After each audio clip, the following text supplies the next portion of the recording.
This is Fight Night, a new podcast from iHeartRadio. They thought he had robbed the deadliest men in this country. Guys who would not hesitate to blow your head off.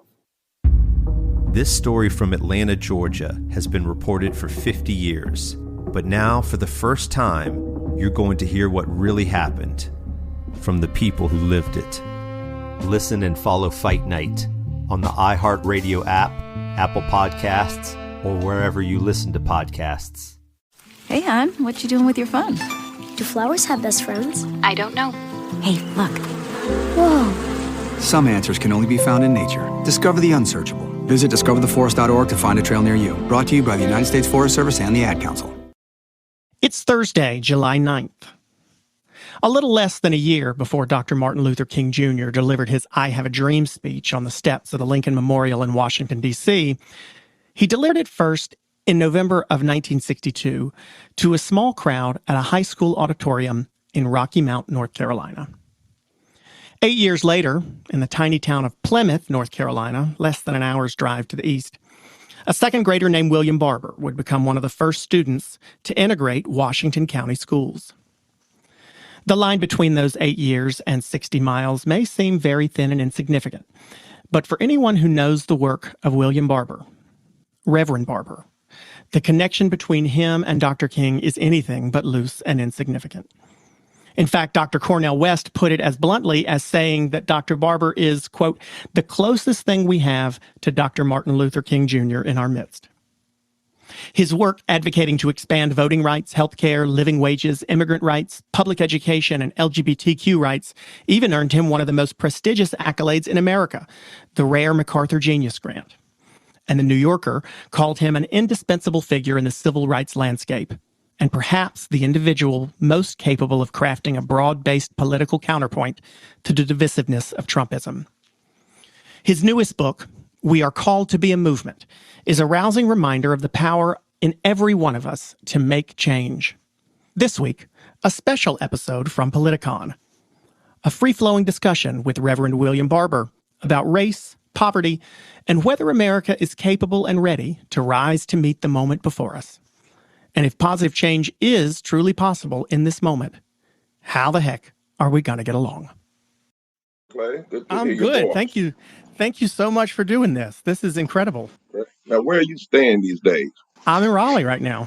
Yeah, I'm holed up in Raleigh, stuck inside, quarantined. Are you in Wayne County? I'm saying, well, when we're not quarantined anymore, I'm going to have you come down and sing some for us. You still singing? Are you kidding me? Yes. We do some. In fact, you do a gospel CD or something? I did a Christmas album that got classified gospel. Ruben did a gospel CD. I'll bring him. We'll both sing. Because I was even thinking about maybe doing this as we get close to the election. You know, we have anywhere from 30 to 40, sometimes 100,000 people tune into our live stream on Sunday mornings. Mm-hmm. And we got people coming from 39 states and about 7 countries. And maybe one Sunday morning, if I had one of your CDs or something, I could feature it and have you sing. But I still want you to come in person. Well, I want to come in person. You guys aren't far. I've spent plenty of time out there in Goldsboro myself. And you know, our congregation too is. I don't know if you know, but 3 years ago, I had been invited into several colleges of bishops, but I did not. I just feel comfortable in a couple, so I chose one that is led by a same-gender loving woman, Bishop Yvette Flunder of California. She's a famous gospel singer, but also a professor, and I was consecrated into the College of Affirming Bishops. I was one of the few straight persons that have ever been. And I did it theologically because I'm so tired of the church thinking that we had to affirm persons who were same-gender loving as though maybe we were the ones that had the problem, you know, a church being so anti-love. So maybe we needed to be affirmed and consecrated. And so our church here in Goldsboro, you know, is open and affirming, invites all people to the table. It's been interesting in the South. Listen, I'm And actually sitting here thinking I'm pretty sure it was Goldsboro where I was around the time, right before I decided to run for Congress in 2014. I was either in Goldsboro or Princeton or somewhere around there. And I was at a Golden Corral, and I remember sitting there, and there was a same-sex female couple, and they were clearly a couple, and they had 3 or 4 kids with them at the table. And it was clear that they had adopted the kids. I spoke to them. They had adopted the kids, and all 3 of the kids had some sort of mental or physical disability. And I thought in that moment, you know what? Here are 2 women who have taken in the least of these, right? And at that point, they were not in North Carolina allowed to get married. And, that's never been my number one issue, but it just was sort of indicative to me of God, just there's a level of hypocrisy, right? Yeah, the deep level. Well, at Greenleaf, I had a couple come last year. They've been in church all their life and have been told by one pastor, because they're very serious Christians and they're very powerful musicians and all. One of them is a singer. I want you to stay, but I just don't want you to ever let anybody know. And they did it for 11 years and said they just couldn't do it anymore. And so they came to Greenleaf for a year, and then afterwards they asked me, would I do their wedding? And I said, sure. And Nancy Petty and I worked through everything. Nancy's a good friend of mine at Pullen. She's like my sister. Yeah. Nancy. Of course. Up in Raleigh. Yeah, Pullen. And it was interesting for some people. But I had some people that were very anti, a couple of folks, even at church, even though they knew how open we were. But since that time, I've had some of them come back and actually apologize and repent and say, you know what, we're going to stop this foolishness of disliking people that God made, Then to think about the number of people who over the past 60 years have had to do that same thing on any number of things that we have realized, wait a second, we didn't behave correctly in the 40s or the 30s, 60s or the 70s, 80s, et cetera. So, I knew that would be, I believed, had faith that we'd see that day. It's happened a lot faster than I thought it would in North Carolina. And I'm glad for it. But you know what? And I'll talk about because I want to talk about the connections between, one of the things I've been teaching people is how to connect things like racism to all of that. Because what we find is extremism is like poison in your system. It may touch one organ, but eventually it's going to make your whole body septic. Yeah. So, but let's talk. I'm ready. I would love to. Will you start us out with a prayer? We need a word right now. If you don't mind, a quick prayer. I know we don't have forever, but I'd love for you to start us out with that, because if you don't mind, that'd be great. Sure. Gracious and eternal God, we are reminded of your promise that morning by morning, new mercies we see, and great is thy faithfulness. Great is thy faithfulness. In the midst of a topsy-turvy world, in the midst of trials and tribulations we don't understand, and sometimes, Lord, we do understand, which makes them more harsh. We're thankful that you're faithful, that somehow you turn our tribulations into transitions. Somehow you bring strength in the midst of our weaknesses. And sometimes, oh God, even in the midst of death, you bring resurrection and reconstruction and revival. And so, God, we thank you for your great faithfulness. Now help us, oh God, and grant unto us a faith that will not shrink, though battered by every earthly foe. For we ask it in your name, and we believe it done. Amen. Amen. Thank you. I'm so thrilled that you're willing to talk to me here, that I don't even really know where to start, but I want to start with something you said in the prayer there about God bringing revival and rejuvenation out of tribulation and death. And I think about this last month that we've been through as a country, month 5-6 weeks. And I've asked a lot of people on this podcast in the last 5 or 6 weeks, if this is a different time and if this situation, if what we've gone through in the last 5 weeks in the wake of the murders of George Floyd and Breonna Taylor, and several others, if this is different, if this is the moment in American history where we will see the tide actually turn instead of people talking about the tide turning, do you think that this one's different? That is an interesting and heavy and perceptive question for you to raise that. Now, being a person of faith and being a person who studies history, I know that moments come out of years of movement. And that's one piece that some folk miss, that they often see the spark that lights the kindling wood and not all of the processes that place the wood in place, that put the kindling, in place to be lit. And what do I mean by that? Is that what we know from our history is that every major attempt to ally, as Frederick Douglass once says, and undermine the work of justice has only served to embolden and intensify the agitation for justice. So people tried to hold on to slavery. What did it force? It forced black and white people to come together. Abolitionists, black and white people. We forget that history. Multicultural movements for justice is not new. It didn't just happen a few weeks ago. That was how the Underground Railroad was built. We have a civil war. What happens afterwards? Black people, former slaves, freedmen, and poor white people figure out all over the South that they had been played against one another, that they had been used against one another, that the plantation owners had actually made laws and made it so their sons didn't have to go to war. And when they figured that out, black and white people came together and formed moral fusion coalitions. And between 1865 and 1875, they passed some of the most progressive laws ever in the history of this country. It was called the First Reconstruction.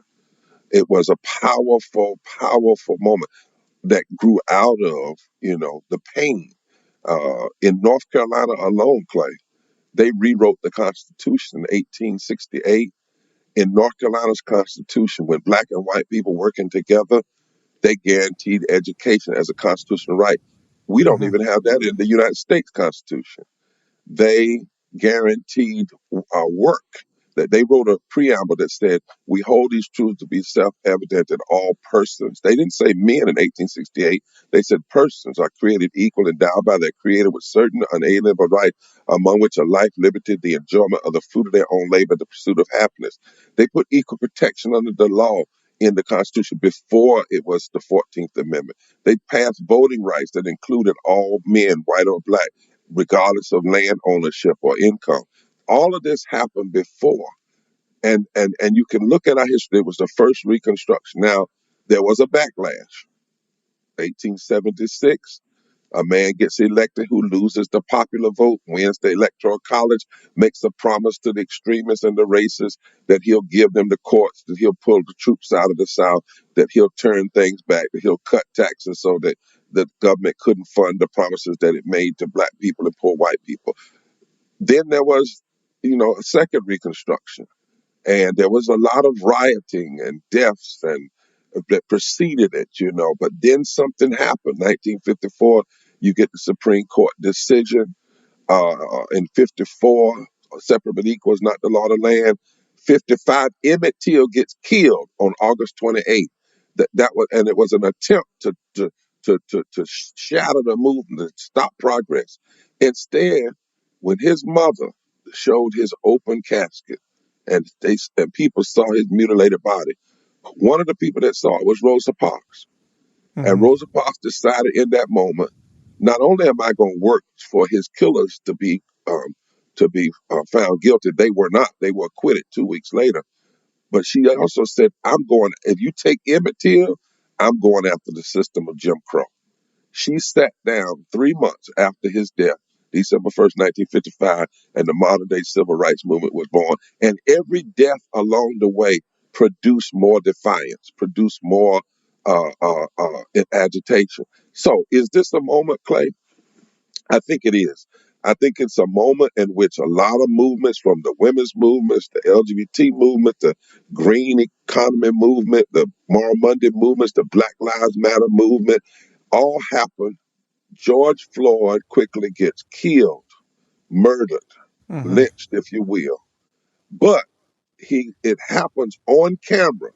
Let's not forget who the great hero in this story is, that young girl, Right. 17 years old, that wouldn't put that camera up. She shows it to the world. People are dying from COVID unnecessarily. People are dying from poverty, 700 people a day before COVID. All this pain, and then his death sparked something.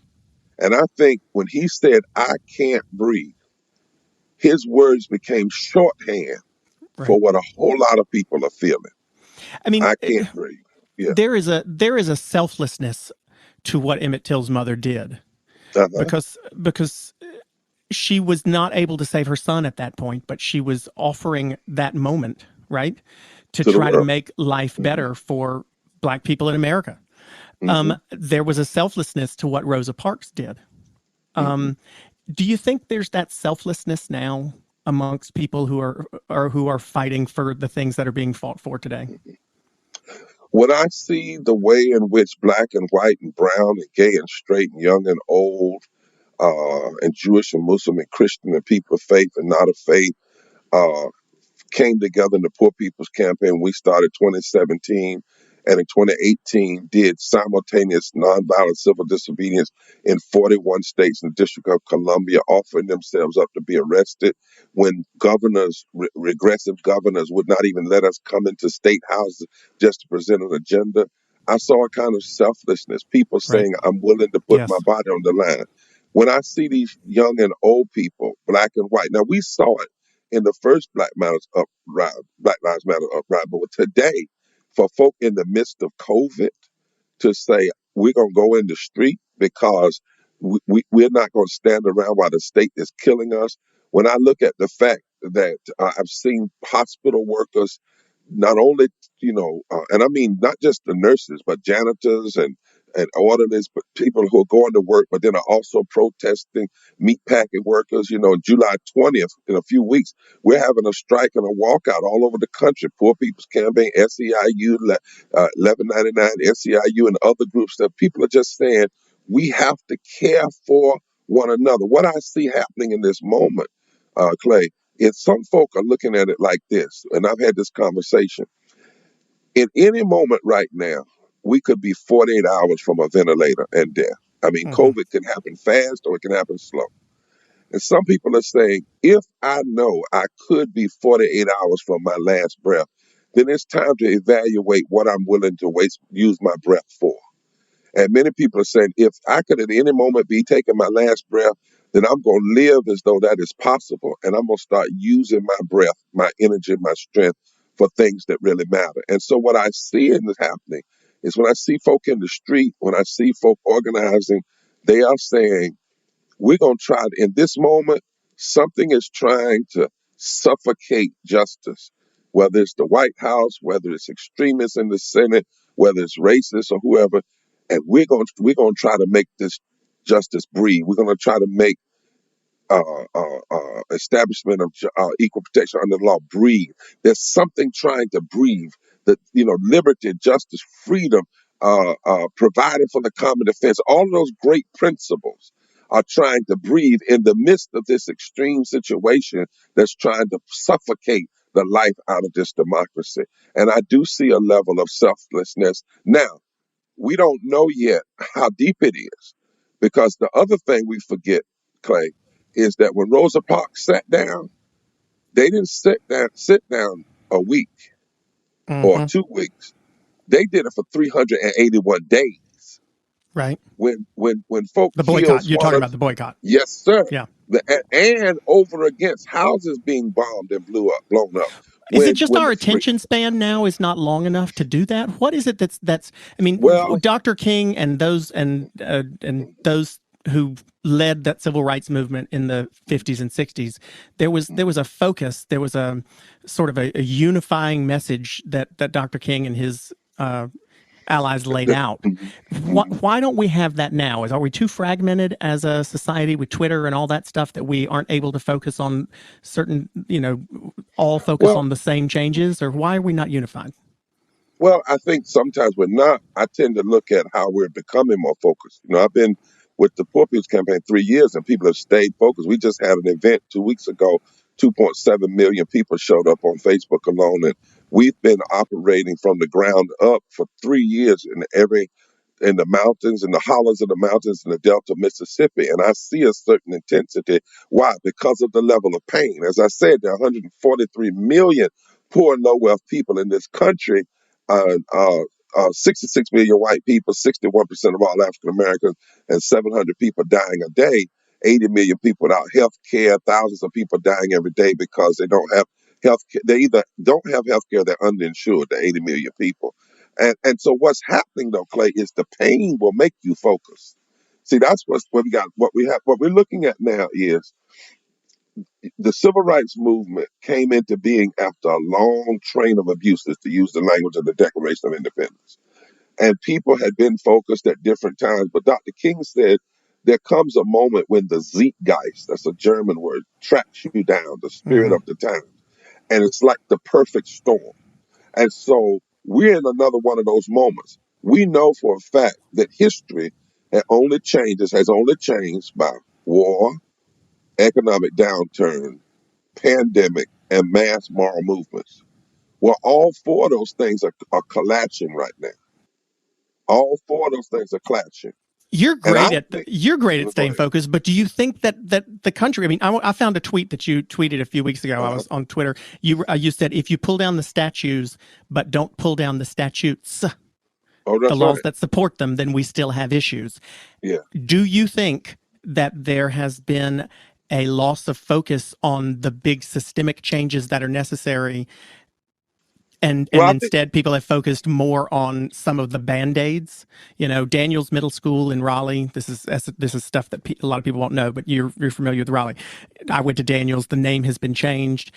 I think, okay, I understand why people wanted to change the name of Daniels Middle School, but did the school board pat themselves on the back for that and forget or neglect to address the issues of the outsized number of Black and brown children who are put in special ed over their white peers, the number of kids who are suspended from school because of the color of their skin more often, the testing inequality, like the systemic stuff that really will make a difference? Were those ignored in exchange for a Band-Aid of changing a name on a school? And that makes me wonder sometimes, just personally, if we have lost focus on the real systemic changes in place of some Band-Aid changes. And I want to know what you think of that. Was that changed because it was named after Daniels, who was a part of the Wilmington? Correct. Okay, Josephus Daniels, who had Daniels. Yeah, and right, and I thought. And I'm not saying there's a problem with changing it, right? I think it's good, but I want to say, but did you do the real work too? That's right. There's a but, and see, you're approaching this like a great singer because you know how singers are. You can hit a note and say, that's still not right, and that's what you're saying. Okay, that sounds all right, but it's still not right. Right. It's still not the thing. So what I would say is, down through history, there have always been people that were focused, did the small thing, and weren't. Dr. King got thrown out of his own denomination because the church denomination wasn't focused. They said, just wait. Dr. King said, no. The 250,000 people that showed up in the march in Washington, they showed up for jobs and justice. There were others, many that did not stay. So the Bible talks about how there always has to be a remnant that stays focused. So this is what I think in this moment. I think there is a remnant that's focused and growing more and more focused. I think that when I hear BLM talking about a fuller agenda, when I look at the Poor People's Campaign and we list 5 what we call interlocking injustices, systemic racism in all of its forms, not just toward Black people, but systemic racism toward Latino people and First Nation people, and then the various levels of systemic racism that's beyond even police violence, because you can't think if you just do one bill on police violence, you've dealt with systemic racism. Right.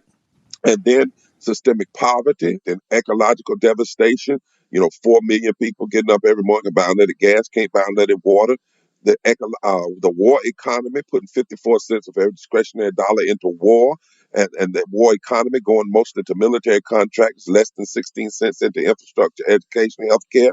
And then the false moral narrative of religious nationalism that teaches if you're against gay people, for prayer in the school, against women's right to choose, for guns, and for a particular party, then that means you're with God's agenda. Well, we teach that these 5 interlocking injustices have to be all addressed long term, simultaneously, by a broad intersectional reality from a moral perspective. And it's not easy work, Clay. You're exactly right.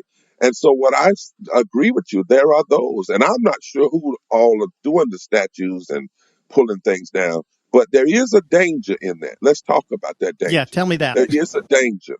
Here is the danger, is that number one, if you pull down the statues,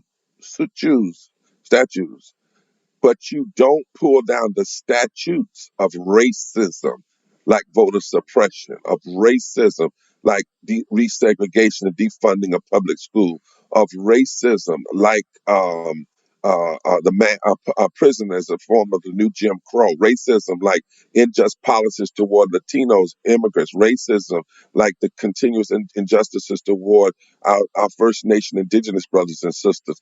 And if you don't deal with poverty, and how poverty is a choice in America. It is not a matter of individual choice, but a matter of societal choice. Then what you can actually do is have a moment when you think you have overcome something and not really have overcome what it represents.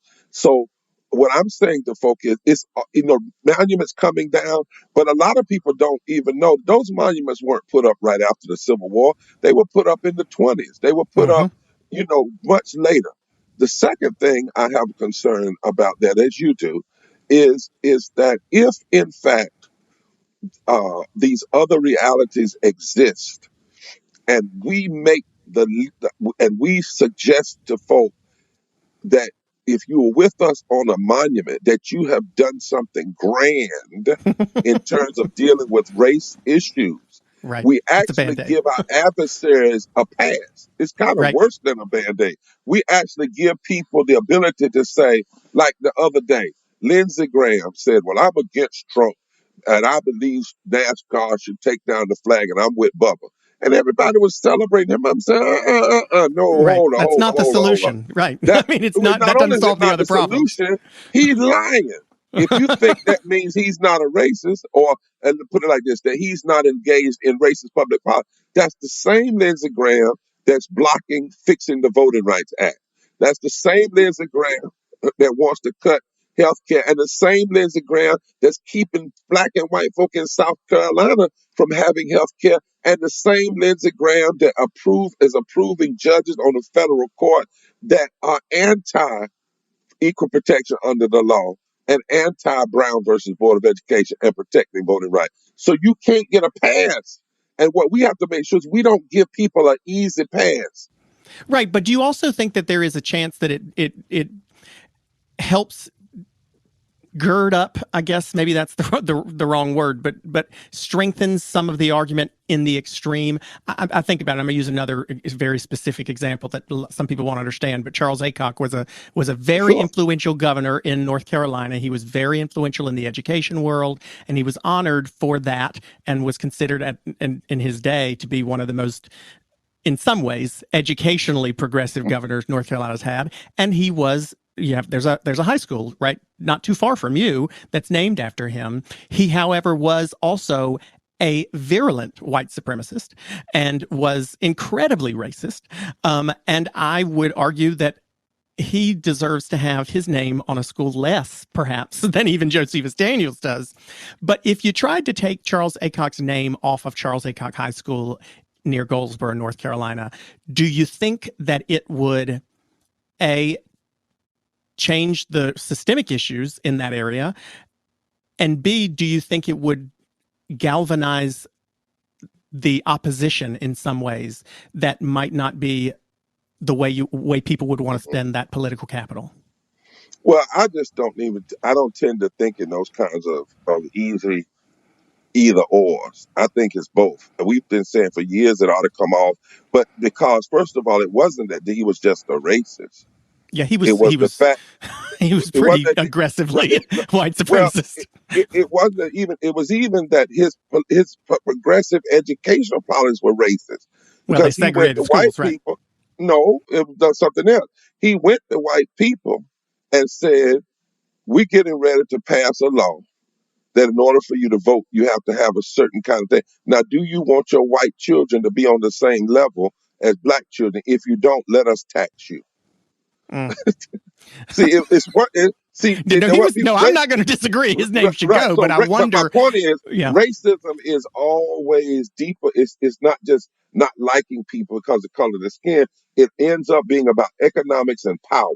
That's why systemic racism is about economic power, not just about who likes who calls who the N word. And let me give you a quick example of that. And then I would say that I'm not even so much worrying about galvanizing the adversaries. I think we have to change some of them and we have to fight because I really believe there are more people if we show it to them. So one of the things we do, right. Say that again. Come back to that. show it to them how racism is targeted at black people, but it does a job on white people too. And I'm not just talking about a mental job or emotional. Let me show you. When we go into places, I've traveled into the hollows of Kentucky, way up in the mountains, the so-called Trump country, and I found out some things that, for instance, the majority of people under $40,000 didn't vote for Trump. A lot of people in those hills did not vote. Now, we might say the county voted 89% for Trump, but it's so many people up there that didn't vote. People forget that Lyndon Baines Johnson started the war on poverty in Harlan County, Kentucky. Now, this is what they tell me. Number one, they say nobody comes and talks to us anymore. And the reason is we say because Republicans tend to racialize poverty, Democrats tend to run from poverty. Nobody, if you think about the last year, 2, 3 election cycles, could go back further. When's the last time you heard a whole debate on racism and poverty? Not middle class and tax cuts, but racism and poverty. You haven't heard together, right? Or even separate, right? Either one, or even if just an hour, one debate on racism, systemic, or not, we don't hear it. That is a dangerous devolution in our politics.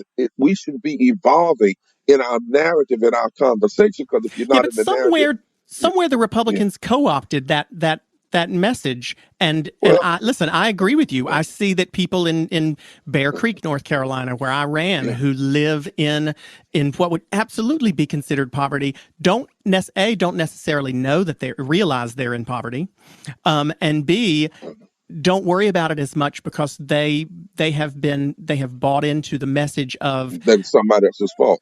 Yes. Which is the Southern strategy. Which is what who did it and why and how do we fix it? Right. That was the backlash to the Civil Rights Movement when the Southern strategy decided that we cannot win unless we control the South. But if we control the South, we can control the presidency. We can control 31% of the United States Congress. We can control 26 members of the United States Senate. And then we only have to pick up 20% in the Congress and 26 members in the Senate in the other 37 states. If we can control the former 13 Confederate states, how do we do that? Well, Dr. King told us at the end of the march from Selma to Montgomery that every time there's the possibility for black and white poor people to build power, electoral power, change the country, the bourbon class, the aristocracy sows division. So the white Southern strategist said, we can't use the N-word anymore because it used to be in the South who could out-N somebody. That's how you got elected. Right. But they said, we can't do that now. I mean, this stuff is written down. It's amazing how Kevin Phillips and all of them wrote this stuff down. So they said, we're going to make the Republican Party the party of white folk in the South. And the way we're going to do it, we're no longer going to use racialized words overtly. We're going to use them covertly. So we're going to talk about tax cuts, forced busing, and states' rights. And we're going to suggest that the reason people are poor and don't have anything is because all of this money is going to social entitlement programs, when in fact, and if they weren't getting all this free money, you all would be better off economically. Therefore, we need to cut taxes so that they're not getting this money, when in fact the money is really going into wars we shouldn't have been in. And but isn't it an effective argument? It's been an effective argument. It has been. because Democrats walked away from the South in many ways, nationally, particularly. And sometimes Democrats have not taken on the issue of poverty and race and connected it. As I was getting ready, I was going to show you, let me show you what I mean by that. Please. We go all over this country. And everywhere we go, whether it's in the mountains of Kentucky or the rural South, predominantly white, or the Delta, Mississippi, we put up some maps. And the first map we put up deals with racialized voter suppression and racialized gerrymandering. I mean, in the whitest county, we start with that. We don't ever run away from the issue of systemic racism. And then we overlay that map with how the states that are the poorest, and the states that need health care and don't have it, the states that are most giving to corporations that pollute our environment. And then we step back from that map. And invariably, people will come. I was in a group of about 500 people in Harlan County, 95% white. A guy stood up and said, "Do that again." We showed how Kentucky, engaged in racialized voter suppression, and how people get elected because of that racialized voter suppression, and how Kentucky's poverty rates and lack of living wages and blocking union rights. And he said, we're being played against one another. I said, and that's my point, that racism is targeted at black folk. Racist voter suppression is targeted at black folk and brown folk. But the ugly irony is when the people who use that stuff get elected, they pass laws that block living wages for all people, block things that would help the poor.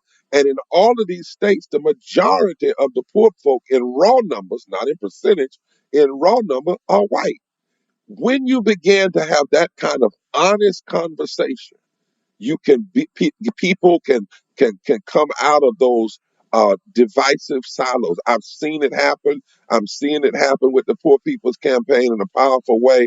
And that's the movement we're building with an agenda. In fact, I want your audience to go to www.june2020.org or www.poorpeoplescampaign.org and see the Mass Poor People's Assembly and Mall March on Washington, and watch that coal miner from Kentucky and that black woman from Alabama stand together and testify about their pain, and that white farmer from Kansas and the black fast food workers from Carolinas standing together saying, we're building this movement together. And by the tens of thousands, Clay, people are coming together. But we have to have a grown-up conversation about how these things interlock, and we have to be willing to have it, because that remnant is out there. That remnant is out there. What we cannot do is keep being stuck in a neoliberalism argument where among Republicans it becomes social Darwinism, give it everything to the wealthy and a little bit of trickle down.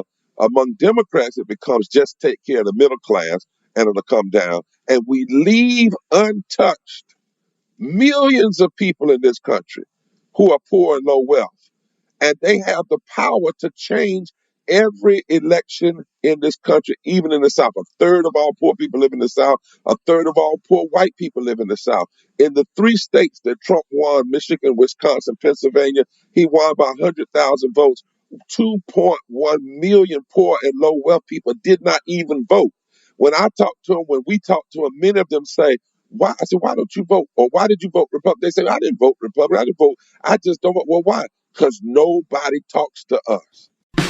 I'm Dr. Wendy Walsh, host of the podcast Mating Matters. I believe nearly every human behavior is motivated by a desire for love, sex, or to hedge your reproductive odds. I think women have this ability to plant these mental bombs into a man's mind. But the thing about humor is that the value of humor, it goes up. We're wired to reproduce. To them, it was a super female. It was a giant female. And they were lured into trying to mate with it. The science of love is fascinating. It's a bizarre form of biohacking, really. If you have the 7R+ gene, you are more likely to be involved in an affair, yes. That's where some of the research gets really intriguing. There's so many ways to be a human. But I must say, sex between 3 people can get complicated. In a nutshell, the Kinsey scale looked at 2 things: sexual fantasies and actual sexual behavior. Listen to Mating Matters on the iHeartRadio app, Apple Podcasts, or wherever you listen to your podcasts. 13 Days of Halloween. A remote hotel. This, my friend, is Hawthorne Manor. The most unusual guests. They sound like someone you trust. Trick or treat! No, sweetie, don't touch it. Don't look at it. A tour guide that can't be trusted. Was it luck or fate that placed you here? We'll never know. And the newest arrival is you. Why are you here again?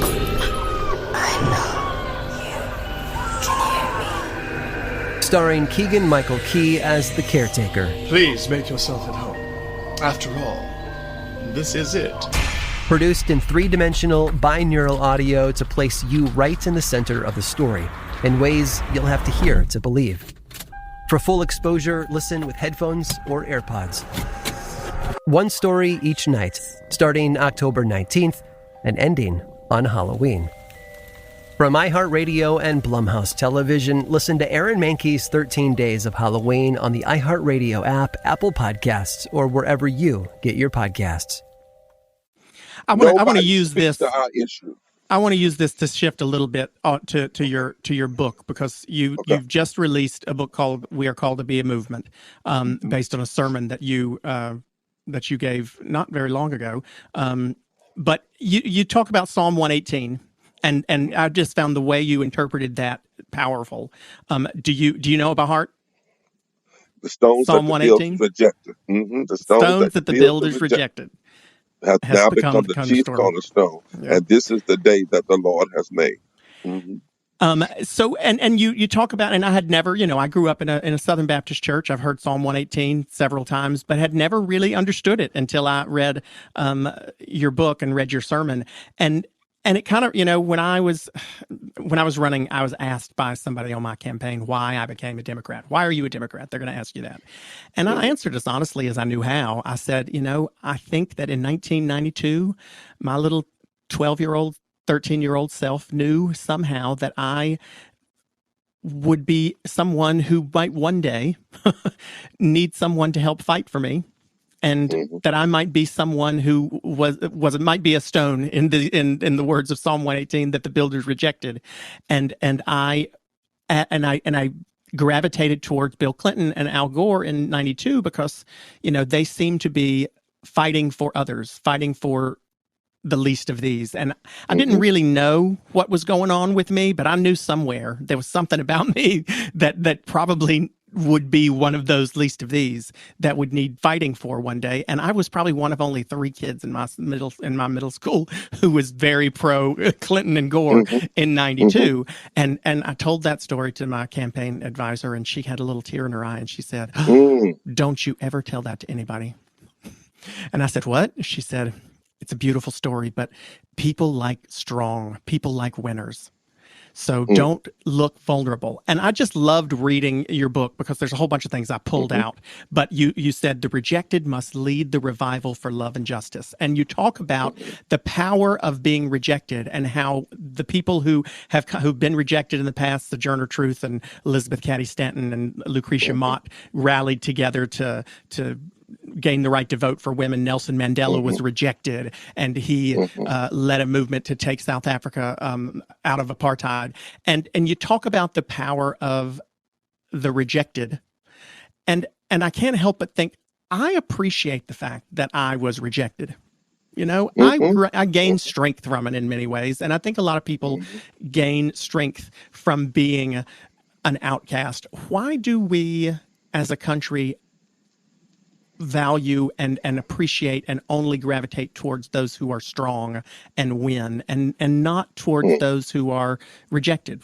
What is it about us as humans or as Americans? Well, there certainly is a serious psychosis because it's so contrary to our history. And you talk about religion. The church had a civil war before the Civil War in this country. That's why you had Northern Presbyterians, Southern Presbyterians, Southern Baptists, all that stuff. It was over the issue of how do we deal with the slaves on the one hand, but then claim to serve a God who made everybody. And I could go through that whole history. Even race is a false category. It was created after Bacon's Rebellion when black and white people stood together against oppressors. They said, we got to come up with a way to separate people. So we started looking at people through the prism of race and separating people. Well, listen, if I might take a moment just to push on this question in some way. First of all, biblically, everybody we celebrate in the Bible was rejected. So I don't even understand somebody who's a person of faith saying that people, that we don't want to deal with that. Moses couldn't talk. Elijah had issues of mental issues of what we call bipolarism, you could say. Peter had his own problems. Paul had thorn in the flesh. Jesus, the man said, was a man rejected by his own, a man acquainted with sorrow. Everybody in our history that we celebrate, outside the biblical history, that we celebrate, had certain levels of rejection. Sometimes you read stories about George Washington and it talks about what he wasn't and yet what he became. You read stories about, Harriet Tubman, who had epilepsy, but look at what she became. Our greatest presidents, Lincoln had his issues. Franklin Delano Roosevelt had polio, was in a wheelchair, right, but he served longer than any others. Kennedy had his problems. And so it's sad that we have come to a point, some people have, where they look at people they don't look at them based on the content of their character, but they look at them in other ways. And sometimes it has been based on their physical strength or their perceived strength.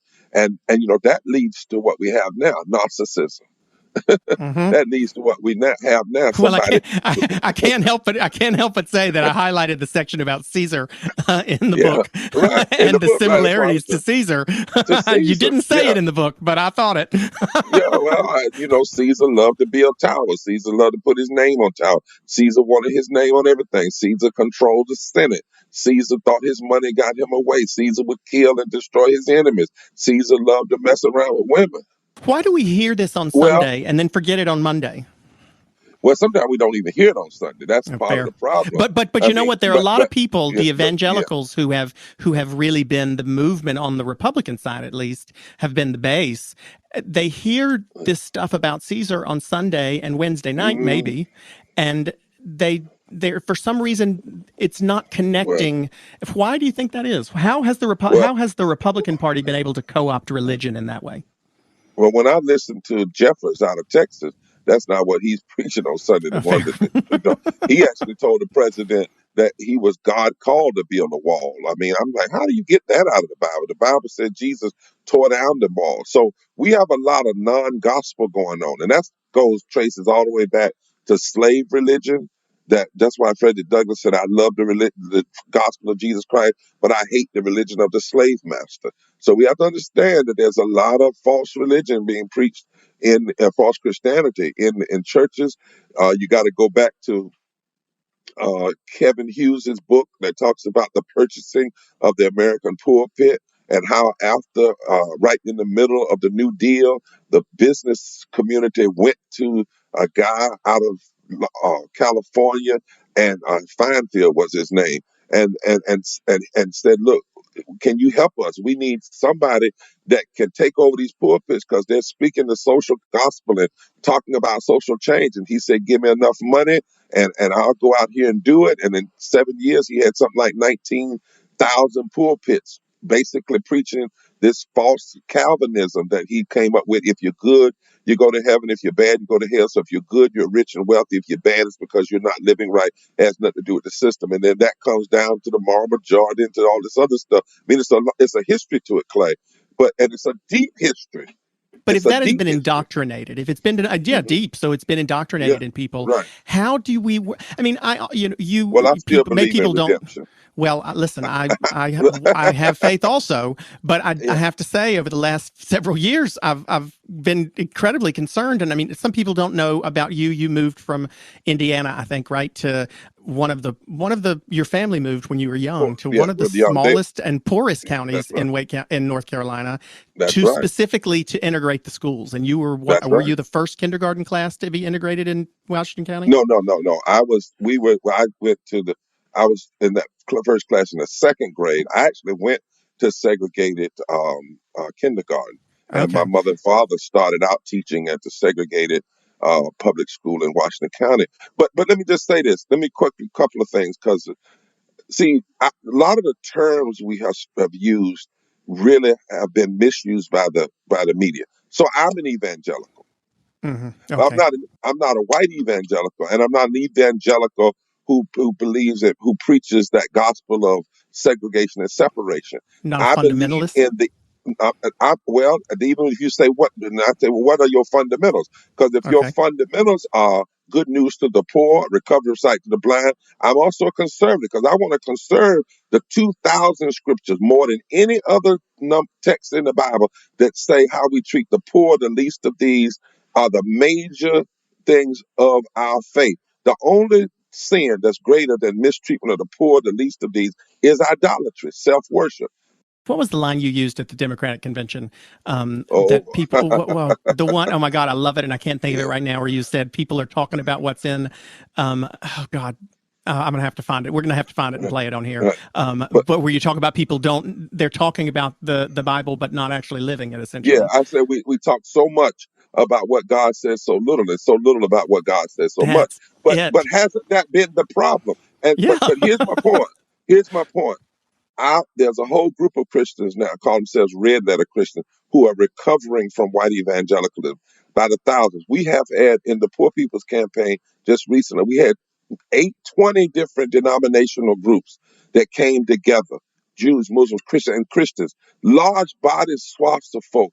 In this moment of pain, it is really forcing some people to take inventory. If the statistics and research tell us white evangelicalism is going down among young people. Does that not worry you that young people are being, pulled away or pushed away from the church because of some of that white evangelicalism, and they're losing their faith because of it? They're missing out on God because they are turned off by some of the messages of those pastors in those churches. It does. I mean, I've had people come to me, and I speak somewhere, and a young person came to me one time and said, at this rally, it was at a Moral Monday rally, I came back to the Lord. And I said, what do you mean? They said, I had left because a preacher had told me so many times who I wasn't, because I happened to be gay. I was in Kentucky, and a young lady she came and hugged and cried on my shoulder and said, how do you love your parents, who you admire them for what they've done for you, but they're also your enemy because they tell you to hate black people and queer people, and they don't realize you're queer, and they don't realize you love black people. And so she said she left the church, but in this movement, the Poor People's Campaign, and hearing a clergy person talk and through the scripture, she found faith again. So I think something fundamental is happening. But if you asked me earlier on this question of about your story and weakness, see, when I talk about rejected in that book, what I'm saying is there's power when the rejected connect. Because one thing, being rejected should produce a deeper compassion in you. Being rejected should produce a deeper commitment to see the situations change that caused the rejection. And what we know is that, as I said in the book, when the rejected get together, if we can figure this out, and this is something we teach in the movement, that the same people that, for instance, produce racist voter suppression are the same people against living wages. They're the same people against healthcare, same people against public education, same people against gay people, same people against women. So if they are cynical enough to be together, we ought to be smart enough to come together. And in that doing that, there's actually more of us, right? And in that doing that, we might even redeem some of them. But we can produce a revival. There's a great scripture in the Bible that Martin Luther King used to quote: "Let justice roll down like waters, righteous like a mighty stream." But Clay, before you get to that, the scriptures above it says this: God says, "I'm looking for a remnant that will go in the street and cry and lament and say, 'Not on my watch, not now.'" This is in the Message Bible. And then it says, "And when I hear them crying and they shut down the factories and shut down the streets and shut down the stores, then I, God, will make my visit." Then comes the scripture, "Let justice roll down like water." So it's been righteous folk who have faced rejection, who have come together down through history that have always made this country shift. There's always been that kind of coming together that has made the country shift. And that's what I was trying to get at. We are called to be a movement. We're not called to wait on Clay Aiken to make the movement or a particular presidential candidate. The people who have suffered rejection under the system are the ones required both by faith and by our founding documents. Because even the Declaration of Independence says, when there has been a long train of abuses, it is the right of the people to alter or to throw off such government. That's the Declaration of Independence. And what's the long train of abuses? When the policies are against life, liberty, and the pursuit of happiness. Whenever policies, and it's been a long train of abuses, the Declaration says you don't do it quickly. But when there's been a long train of abuses, there's been a long train of abuses against poor people. There's been a long train of abuse against Black people and Latino people and gay people and women. So we actually have biblical moral authority and founding document authority to shift. Why didn't you go into politics? Well, I believe I am. I'm not in elected the partisan politics. And actually, I don't know if you know my story, but I worked, for 3 years as director of human relations for the state of North Carolina under Jim Hunt. I worked in political campaigns. I went to school, thought I was going to school to be a lawyer. That's what I intended to do. I ran for mayor in Goldsboro. On a write-in ballot because I was very concerned about what was happening and got 7% of the vote on the write-in ballot. With write-in? With a write-in ballot. 7 days before the election, by the way. Hello. But I believe in this moment that there needs to be a prophetic social consciousness that is deeply political but not partisan. Now, that doesn't mean we don't know who to vote for, but it means that we loose ourselves from the puny categories of left versus right and Democrat versus Republican and conservative versus liberal, and we start really drilling down on what's right versus wrong. And we mobilize from the bottom. And we change the narrative by changing the narrators. That's what the Poor People's Campaign is doing. And we build power. We change the narrative by changing the narrators. We're going to get that printed on a T-shirt somewhere. And we bring people together, and we build power from the bottom, and we use that power. So we're releasing a study. I'll come back on your show and talk about it. And this study we just had Columbia University do, and it shows that if you just were to organize 15% of poor and low wealth people in this country, even in the South, around an agenda, not a personality, around an agenda, then you could fundamentally transform every election in this country. Well, I want to use that I know we don't have you forever. I wish we did, but I want to use that to focus on my last little topic here, because at the end of the book, you do actually, and again, for anyone who's listening, it's a quick read. We are called to be a movement. I've read it twice already, so you should definitely pick it up. But at the end, you lay out the fundamental principles of the Poor People's Campaign, which you've talked a lot about here. And I want to focus on. I think there are 11 or 12 of them, but I want to focus on one or two, where you talk on number 7.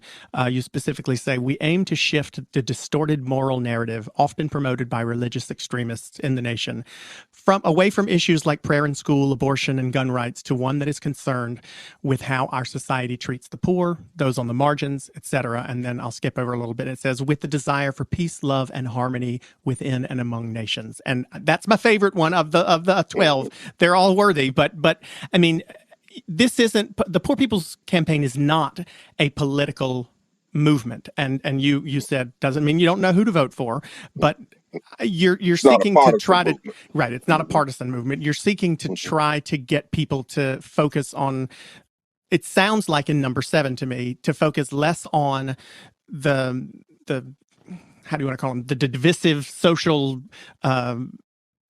wedge issues that have been brought up in the last 20, 30 years in politics and focus really more on on how society treats the poor and those on the margins, but very specifically poverty. And I mean, if nothing else, get the book and read the section where you talk about your stories and the experiences you had meeting people as you've traveled around the country, and very specific stories, which are incredibly powerful that people should read. But I really want to focus here at the end in that peace, love, and harmony part, because, you know, this whole podcast was started by Politicon to try to figure out how we're going to get along. and a lot of the stuff we've talked about has, even though I don't believe personally it should be controversial, it is very controversial. Identity politics, some people call it, has become controversial. So how do you do the things that you're talking about, shifting away from those wedge issues and talking about the issues that are the statutes, and still do it with that sort of peace, love, and harmony, and not have the controversy that gets thrown around when you try to focus on, you know, laws and the poor and poverty? Well, you know, love is very controversial. Right. I follow a guy that got killed for loving people. And all of my heroes were threatened with death because they love people. I've had death threats for simply fighting for health care. You know, I could tell you some stories. You know, I want to stop you and have you go back, because what you said I want to make sure everyone understood what you said when you said you followed a guy who got killed for loving people. You're talking about Jesus. Yeah, Jesus. I mean, you know, he didn't do anything but love folk and stand up to the powers that be, and the people that they left on the side of the road, he healed. The children they didn't care about, he brought in. He questioned, you know, he said that every nation would be judged by how it treated the poor and the sick and the hungry and the immigrant and the prisoner. And for that, he was crucified as a rabble-rouser, as a disturber of the peace. And the first time I got arrested in the General Assembly with 7 people, 3 white, 4 of us black, clergy person was simply standing up in the atrium area. Well, it was inside where they were having the House was meeting. Tom Tillis was presiding, and they had just were working on a budget that was going to just destroy resources for poor and low income children, not black children, just poor and low income children. And he refused to meet with us, so we went in and we stood up and said, "What doth the Lord require?" And he said, "Get them out of here. They're in my house." And then that next day, I got a death threat that said, "You'll be dead by Christmas." And I'm saying, and that basically referenced that question, daring to challenge, you know, this oppression. So love is controversial, but truth is freeing. So you have to have love and truth. You have to have love and justice. Dr. King said, just love without justice is weak. Justice without love is raw and hard and bracing. So you have to put really truth, love, and justice together. And then the peace we seek is not the absence of challenge, as King also said, but as I like to say, it's not just everything being quiet and smooth, it's crooked places being smoothed out. Being straightened out. That's peace. And rough places being made smooth. That's peace according to the scriptures. And peace is seeing transformation in the society. So what did we do? What way we try to operate is, number one, we've adopted nonviolence as our way. I don't like when folks say, did people have a peaceful movement? Because I was arrested in the state legislature and they claim I broke the peace for simply saying people needed health care. And they said I was too loud. So I asked, about 100 of us. We said, well, what is the decimal level for free speech? And they couldn't tell us. They said, we just don't like what you're saying. And so I got charged and convicted with basically disorderly conduct and violating, the peace. So it's really not peace versus violent. It's violent versus nonviolent. Because nonviolent... And you very, very clearly say, the Poor People's Campaign very clearly says, number 12, violent tactics and actions will not be tolerated. No, I mean, it's not a violent... We don't need them. Right. Because we're going to be... our way is strong and our way is clear, but it's not going to use the tactics of violence, because you cannot defeat the empire when you become the empire and use the empire's tactics. That's what we believe. And so we're willing to engage. Now, that means sometimes we get arrested. That means we do things that are very strong. People may call it weak, but we call it strength because we're standing on our principles. But the other thing, Clay, is we did two things. First, number one, if you're going to be loud, be right. So we spent a long time doing an audit of America. I didn't know there were 140 million poor and low-wealth people. I thought the government was telling us the truth when they said it wasn't but 39 million. But when we really did the look, it may be 39 million people below the poverty level, but Right. it's actually But the poverty 140 level's not million in the right people. place. Exactly. So we did an audit, and then when we did the audit, Clay, we disaggregated it so that we talked about every segment of the community, so no one could say, well, we were only talking about Black poor folk or Latino poor folk. We broke it down. Then the second thing is we found the money. We did a budget. We got some of the best economists to do a budget. We met with economists like Joseph Stiglitz, who told us the real cost in this culture is the cost of inequality, not the cost to fix it. The cost to fix it is less than the cost of it. Yeah, So what we did you have to say if change we the canceled one conversation. military contract for 1 year? If we cancel one military contract from Boeing, now remember we put almost $800 billion a year into defense. If we cut our defense budget in half right now, we would still have more money than North Korea, Iraq, Iran, and China combined. But if we just took one military contract for 1 year from Boeing, we could fully fund all 14 states in the Affordable Care Act that have refused to accept it. Just one. And you remember, I think it was Dr. King said, any nation that where the military begins to determine everything it does is on a spiral toward death. And Eisenhower, a Republican, Eisenhower, a Well, now I five-star don't know if he'd be general. one of those today, but But then I'm gonna judge him by what he said then.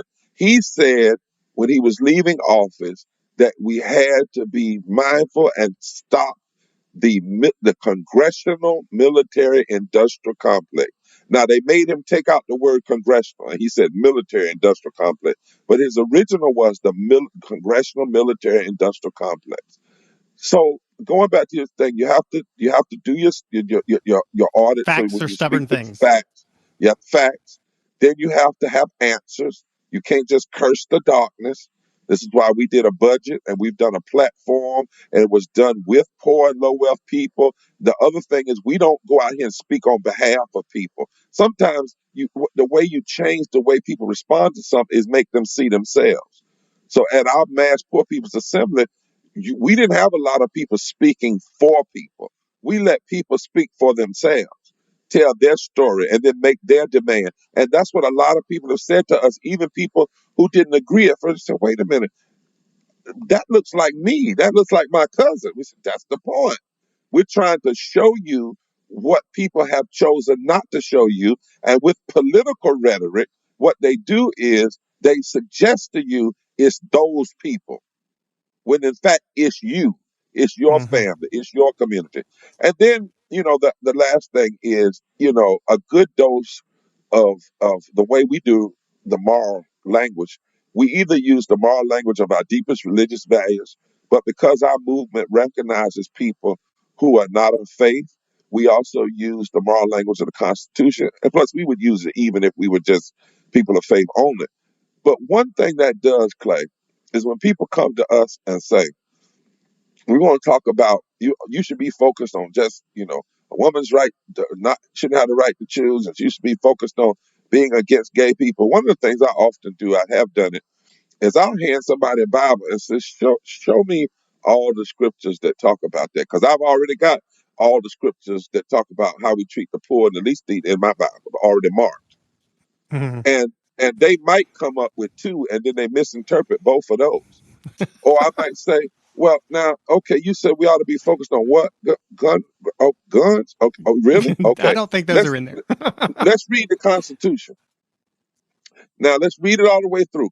Let's read. I know where the Second Amendment came from. That's a whole nother story, because that was one of those compromises that the South may put in there so that they could have slave patrols. It had nothing to do with, the things people claim it has to do with today about everybody owning a gun, but be that as it may. So let's go through our founding principles: establishing justice, providing for the common defense, promoting the general welfare, ensuring domestic tranquility, equal protection under the law. What what does that have? Those little few things you talking. What does that have to do with these big items? And what we find is, yes, there are people that are adversarial, and some are going to be that way. But I believe that there are more people who are ready for the adventure of a third Reconstruction. Now, I think too often our politics miss it. Just like the way we say, people say Trump won, Trump won. Trump didn't win. He didn't win the popular vote, and 100 million folks sat home. I wish Democrats would start talking about expanding the vote and start talking about so much about he had this great victory. The reality is so many people have been turned off, and many of them have been turned off because they're never talked to. They're never visited. Yep. They're never lifted up. I know that's the case among many poor, low-wealth people across this country. And I believe in this moment, if I was saying to the Biden campaign one day, I wish a candidate person would run for the presidency and simply say, I'm not going to do a platform for this and that and this person and that person, this group. Let me tell you what my healthcare platform is. And they lay that out. Now, let me tell you how that's going to help black people. Let me tell you how that's going to help rural America. Let me tell you how this is going to impact people in Appalachia.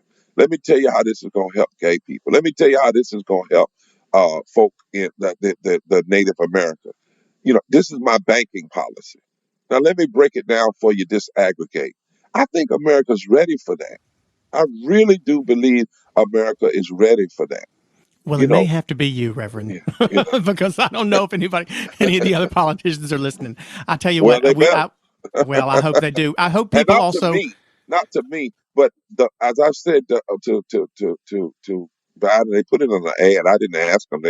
I said the hope is in the morning, and somebody said, "You mean like in the morning?" M-O-R. I said, "No, in the M-O-U-R-I-N-G."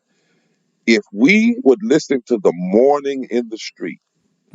And then build policies that answer those cries, you wouldn't have a problem with extremism taking over anything. In fact, a whole lot of the folk that have been following extremism would turn, I believe, and realize the ugliness in it.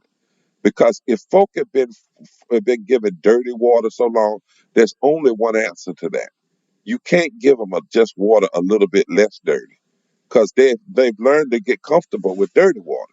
What you have to do is find a way to give them some clean water, and that they can get a different taste in their mouth and in their spirit. And I think that's where we are right now. I tell Democrats all the time, there's no need for you to try to be Republican light. No need for you to try to just figure out what the blue wall is. What you've got to do is figure out what's the pain level in this country and speak to that pain in real ways. Not just what your consultants tell you, but in real ways. Because, there's some consultants that tell candidates don't even say the word poor. How are you not going to say the word poor? 143 million people poor and low wealth. To me, that doesn't make any sense at all. It's a recipe for political disaster. Instead, we have to speak to the whole of this country. The whole of this country. It's just like if people think folk were just in the street because of what happened to George Floyd, they're sadly mistaken. George Floyd was the spark, but people are in the street because they feel like they're being suffocated. People are dying from COVID, 60-70% that didn't have to die. People are dying from economic trauma. The kindling has been laid for years. The kindling has been laid, and they are saying no. And if our politics could match the morning, that's where the hope is. It's in the morning. It's not around the morning. It's not dismissing the morning. It's kind of like you don't build a stone of hope around despair. You build a stone of hope out of the mountain of despair. We are called to be a movement, Reverend William Barber. I mean, please, everyone, check the book out. And go to the poorpeoplescampaign.org to learn all about what Reverend Barber has been working on for the last 3 years. You've been with them. I got to tell you, I've got some political heroes that I have admired in my state. You're the first North Carolinian to be on the podcast with me, which is thrilling for me already. But Jim Hunt is one of my political heroes. Terry Sanford is another one of my political heroes, and I could not be more proud of the fact that Reverend Barber is also from North Carolina and is one as well. So this has been an absolute treat and joy for me, and I don't sing much anymore, but I am thinking of a song to sing at your church when I come out to Goldsboro, when we can get back together and fellowship in person too. And we want you to run again too. We'll see. You might have to fire me up a little bit more to get me there, but I cannot thank you enough for coming on and talking to our audience. We are called to be a movement. Please check that book out. We'll make sure their links are available, and links to Poor People's Campaign as well are available. Dr. Barber, thank you so much. Reverend Barber. Thank you so much. God bless you, and prayers upon you and your people. Thank you very much.